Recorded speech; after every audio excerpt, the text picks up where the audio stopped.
Coming up next on Arizona Horizon, we'll speak with Daniel Keenan, who's running in the Republican primary for Congressional District 5.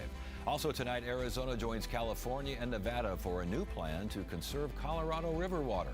And we'll hear about a local church's effort to support immigrants. Those stories and more next on Arizona Horizon.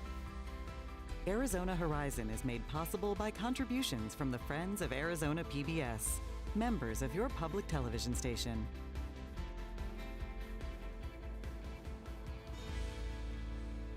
Good evening and welcome to Arizona Horizon. I'm Ted Simons. We begin tonight's show with our AZ Votes candidates in conversation as we hear from Daniel Keenan, who's running in the Republican primary for Arizona's 5th Congressional District. We welcome small business owner and Valley native Daniel Keenan to Arizona Horizon. And we should note that the other candidate in the CD5 Republican primary, Mark Lamb, was invited to participate tonight, but he did not accept any of the dates that were offered. Daniel Keenan, good to have you here. Thanks for joining us. Yeah, thanks, Ted, for having me. You're running against a Republican who has been endorsed by Donald Trump in a heavily Republican district. Why are you doing it?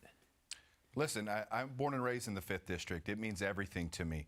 And yeah, President Trump did endorse my opponent, but I'm looking forward to the next 3 months of the election, meeting with all the voters and really hearing my message. Ultimately, they're going to decide this election. And I believe when they hear my message, and I also believe that whether it's a week before the primary or after the primary, we'll get President Trump's endorsement as well. Interesting. As far as the voters, Republican voters, again, and this is Republican primary here, so the Republican voters are what we're talking about here. What are they looking for in CD5? Well, they're looking someone who's a staunch conservative Republican, someone who's going to carry on with the legacy of Andy Biggs and what he's done. And I will do just that. I'm born and raised in the district. I've lived here my whole life. I know exactly what the people of the 5th District want and deserve. On your website, you call yourself a constitutional conservative. What does that mean? Well, it means many things, but I think at the end of the day, freedom and liberty. And that's it. That overrides everything else. Well, there's many things, but I think, you know, the Constitution is clear. You know, the government, the United States, has a duty to protect us from, you know, threats, foreign and domestic, and to let us carry out our God-given rights. Speaking of that, your opponent refused COVID stay-at-home orders, and that's one of the things that I think that his supporters point to as something that they're proud of. Was that a good thing for Arizona, what he did? You know, I have to give it to Mark Lamb on that. That's something I agree with. I don't want the government or anyone telling me or businesses to shut down or to put something in our body that we don't agree with. That you don't agree with, but I mean, at what point does, we're getting to the constitutional aspect here, but at what point does a societal good supersede that agreeing or disagreeing? Well, look, I think a societal good is to have people free to be able to make their own choices. And I think there was a lot of flawed data out there that showed, you know, it wasn't needed. They told us to wear masks, all different kind of masks, 6 feet away, bring your mask down when you're eating, when you're not eating. Who knows? I mean, I think the data was flawed, and I don't think it did any societal good. So did it do any good? Didn't do any good at all then? Look, I mean, the data, if you really dive into the data, I don't think that it did any good. I want to talk about the border here. You say you have a results-driven approach to the border on your website. Well, again, what does that mean? Well, exactly what President Trump has done. You know, for 4 years, Joe Biden and the Democrats did nothing. They sat on their hands, let our border be overran by everyone from all over from the world, South America, Asia, Africa, you name it. President Trump shut our border down within a month of being elected. And he's continuing to keep that border closed, continuing the deportations, getting criminal illegal aliens out of our country, and that's results driven. So basically you would not change anything that's going on right now? I would not. No, I would look to go further and help President Trump. Let's talk about the economy here. Inflation's up from this time last year. Core prices are up from this time last year. GDP is expanding at about 2%, so that's not so bad. But again, you don't want to go too much because of inflation and because the Fed's not going to do anything with interest rates. Yeah. What do you do about people in CD5 who are sick and tired of going to the gas station and seeing monumental numbers and sick and tired of going to the grocery store and seeing higher prices? Yeah, well, I think the gas prices haven't been is going on as long as you would say. It's been very recent. But yeah, cost of living. So we're going to need to continue to grow the economy. We're not going to be able to tax our way out of this. We need to have our GDP outgrow inflation, and that'll get rid of inflation. You know, continuing a pro-growth tax policy.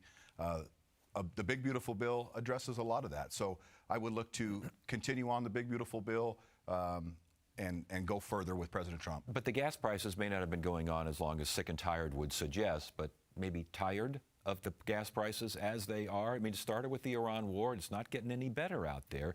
In Congress, what would you do to hold the country, the administration, everyone responsible for this? Well, as you saw today, crude oil dropped.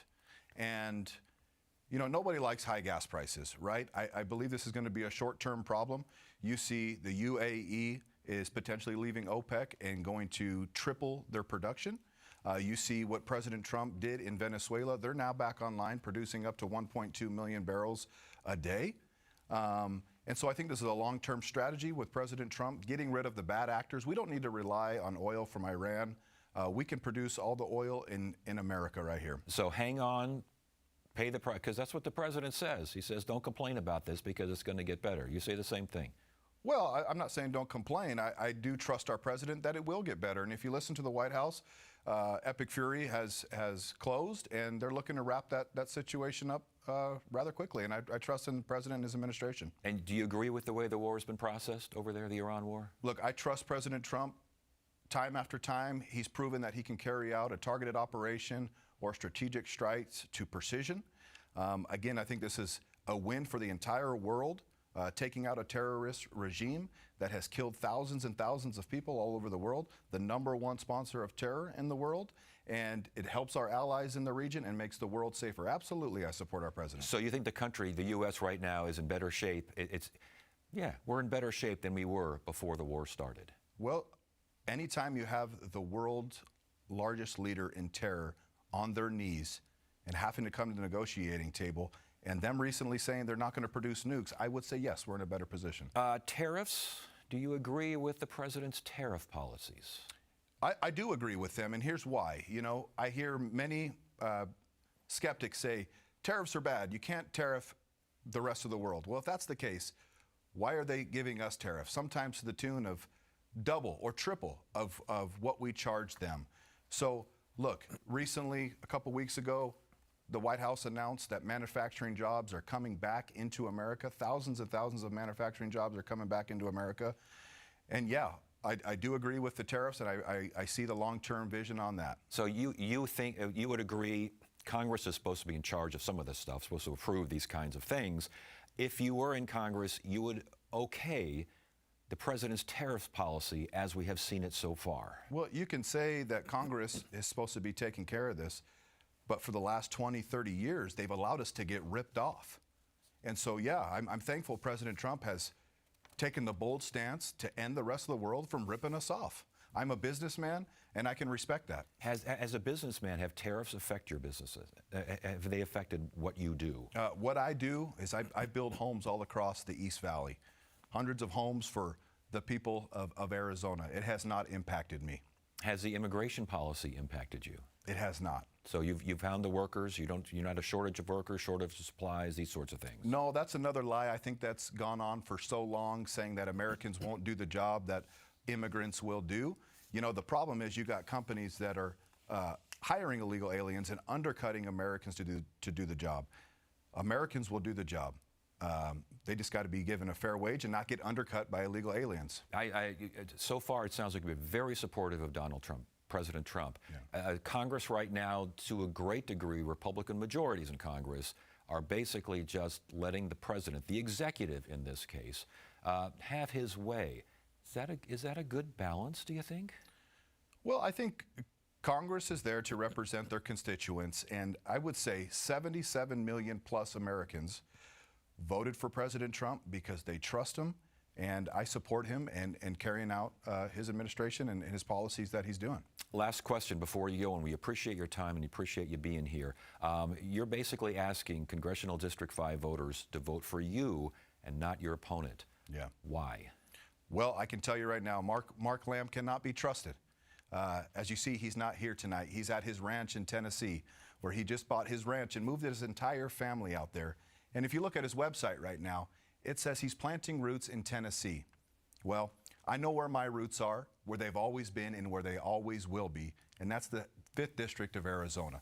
So I'm not going to Washington to make any friends.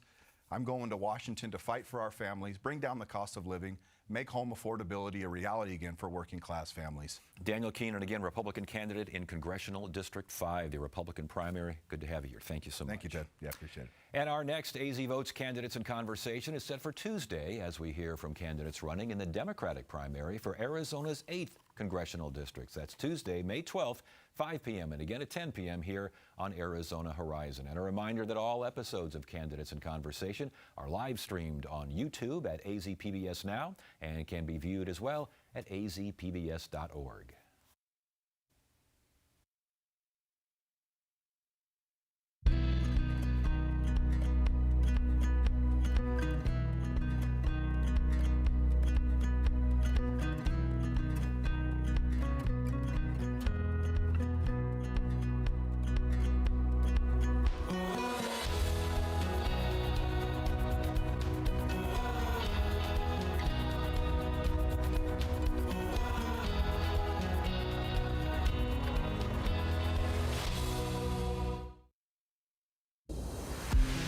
Broadcasting from the campus of Arizona State University, this is KAET Phoenix, Channel 8, your public television station.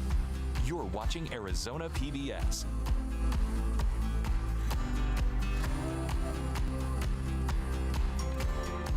You're watching Arizona PBS, and your Arizona connection starts right here.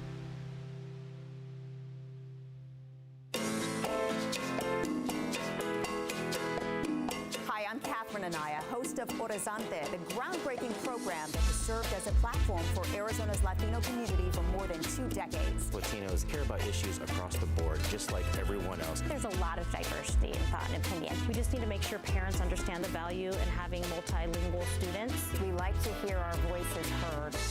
Stream episodes online at azpbs.org, YouTube, or on the PBS app.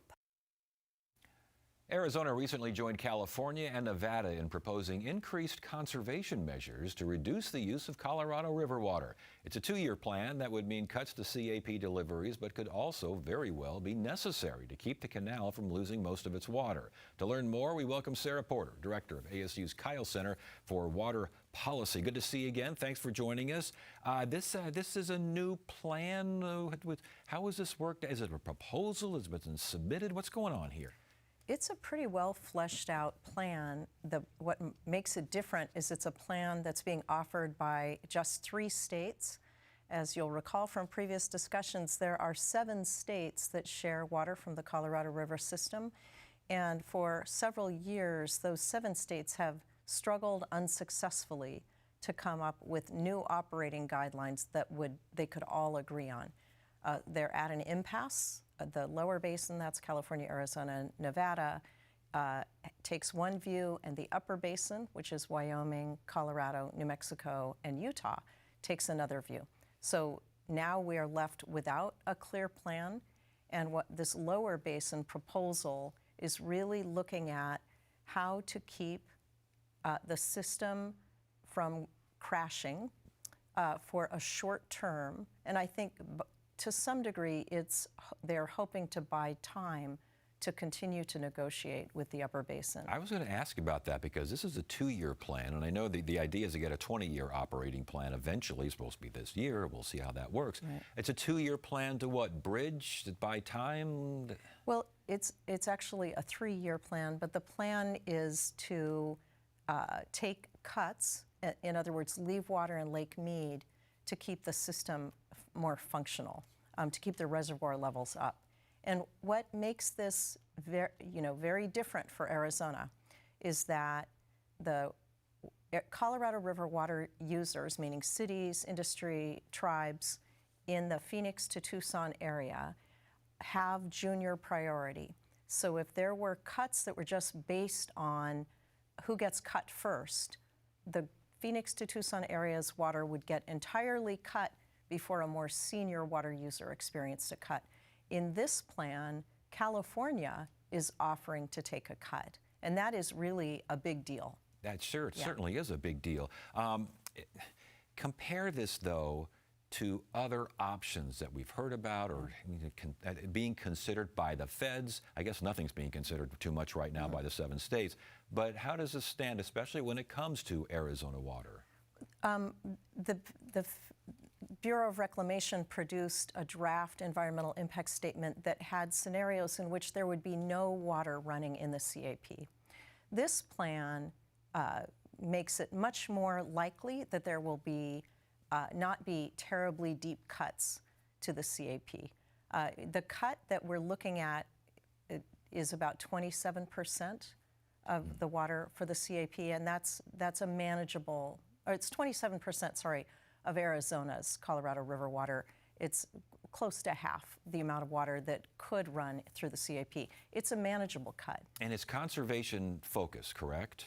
It's focused on leaving water in Lake Mead.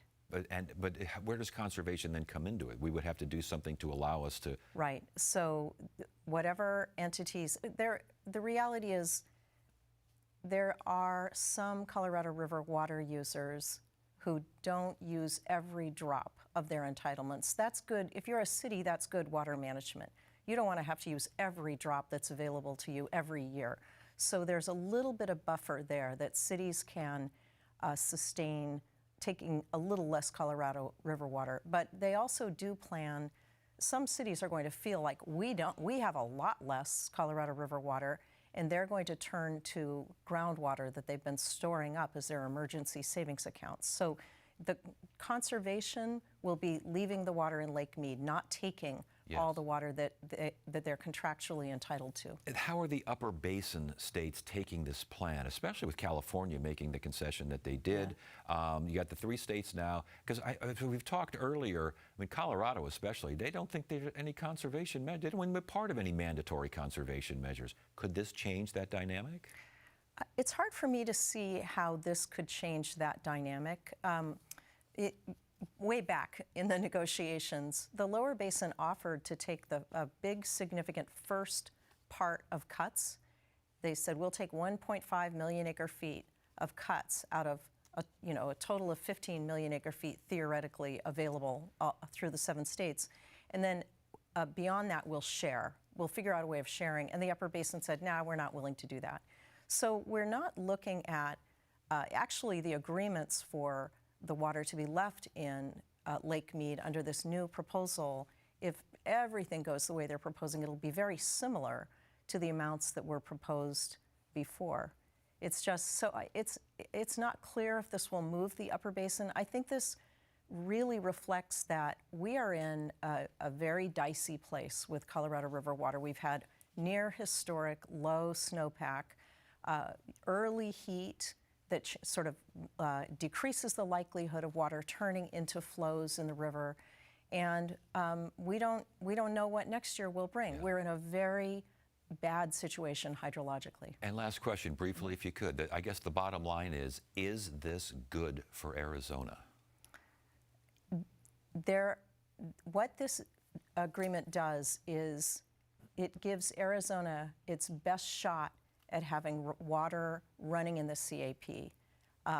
And that's a big priority because there are a lot of cities and industry and tribes that rely. It also has a provision that if it's fully implemented will help tribes make sure that the federal government can meet its obligation to tribes, to deliver water to tribes. It's good in that California voluntarily takes a big cut. Mm-hmm. So those provisions are good.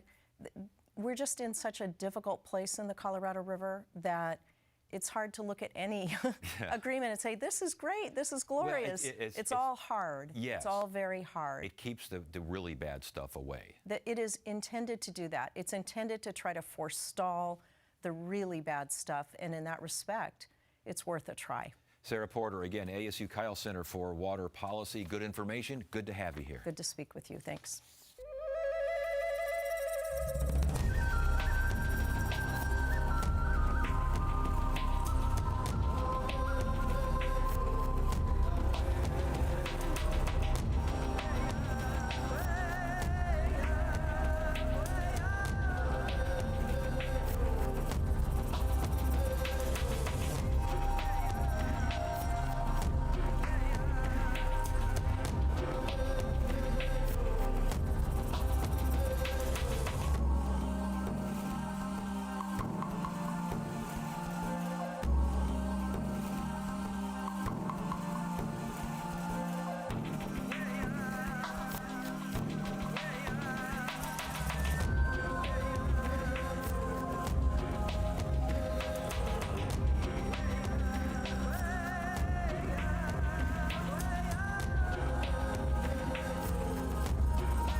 Dayspring United Methodist Church in Tempe is hosting an event titled Standing with the Stranger, which includes panel discussions, reflection, and music, all focused on immigration justice.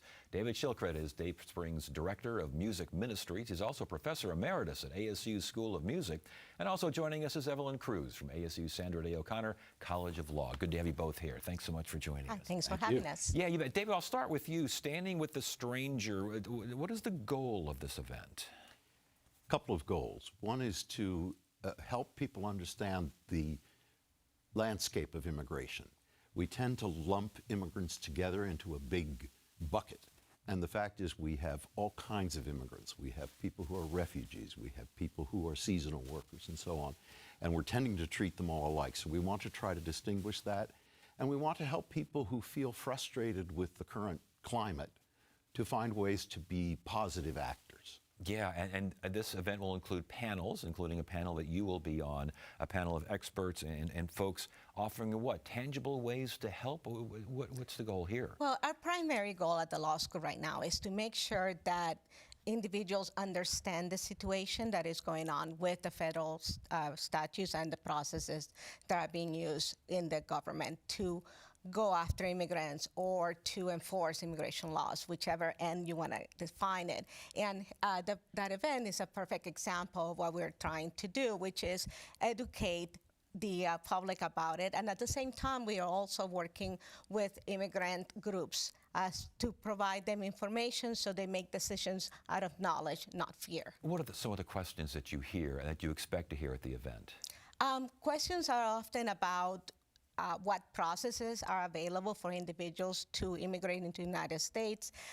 People are very surprised when I tell them that, for instance, asylum only is for individuals who are either targets or individuals who are activists, not victims of a general situation, such as what we have seen in a lot of countries lately with unstable governments. And so, getting a perspective on what our laws are and what those spaces are is as important as what your opinion of immigration is. And again, those will be panels. You'll have some workshops as well. And then we have the premiere of Requiem for the Innocent, a musical piece composed by you. Yes. Talk to us about it. After the killings of Renee Good and Alex Pretty, like a lot of Americans, I was deeply upset. And being a musician, my response was to begin to think about how I could express that through music. The title, Requiem for the Innocent, was the first thing that came to me, and then I began working on a text and set it to music. Was it difficult to write? Yes. I'm not actually a composer by vocation. I'm a conductor. And this is by far the biggest project of this kind of undertaking. Interesting. What kind of musicians will be? I know there's a soloist, but what kind of musicians in total? So there's a choir of about 40 singers, two very fine soloists, Nathan Deshawn Myers and Michelle Perez, and then an orchestral ensemble of 9 players. So it's a pretty ambitious undertaking. Yeah, you know, I noticed the word reflection was used a lot in the flyer advertising this particular event. The word reflection from where you sit when it comes to immigration and getting that information out. What do you think? I think it's important for individuals to think about what the facts are and grounding it on what the laws are and how we approach the rule of law. One of the big concerns that is happening right now is that the government is asking for forgiveness instead of permission as to their policies in a lot of different places. And so it's important for everyone to see that and whether that is the approach that we want to take to rule of law or whether there's some other method that is different and more accurate to how we should as a community enforce the rule of law. Interesting. David, date and time here? This coming Saturday, starting at 2 o'clock until 6 o'clock. And the location? Dayspring United Methodist Church on Elliott. On Elliott. And when people leave this event, what do you want them to take with themselves? I mean, when they leave, how do you want them to feel differently? I'd like them to feel empowered. I think a lot of us feel powerless right now, that we see things going on that we find unappealing and deeply offensive. And I think that people will leave this feeling that they have some tools that will allow them to be constructive. All right, David Shilkret, again, Dayspring United Methodist Church. What are you? Elliott and McClintock. That's right. All right, and Evelyn Cruz, ASU O'Connor College of Law. Good to have you both here. Thank you so much. Thank you. And that is it for now. I'm Ted Simons. Thank you so much for joining us. You have a great evening.